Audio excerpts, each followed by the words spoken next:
જો વિસ્તારથી રાજકોટમાં વધુ એક બોગસ ડોક્ટર ઝડપાયો છે। ચાંચડિયા ગામમાં 1.5 વર્ષથી ડિગ્રી વિના પ્રેક્ટિસ કરતો નકલી ડોક્ટર ઝડપાયો છે।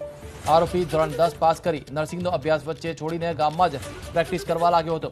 જેની જાણ થતાં પોલીસે દરોડા પાડ્યા અને આરોપી નકલી ડોક્ટરની સાથે એલોપેથીની દવા અને મેડિકલના સાધનો પણ જપ્ત કર્યા છે।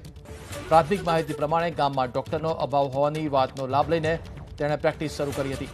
તેની જાણ પોલીસને થતાં પોલીસે તેને ઝડપી પાડ્યો છે। પોલીસની ટીમે દવા મેડિકલના સાધનો સહિતનો સામાન જપ્ત કર્યો છે।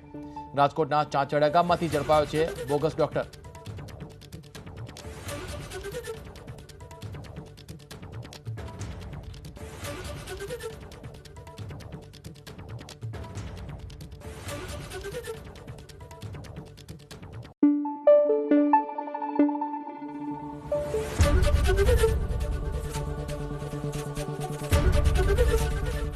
एबीपी अस्मिता, गुजरातनी अस्मिता।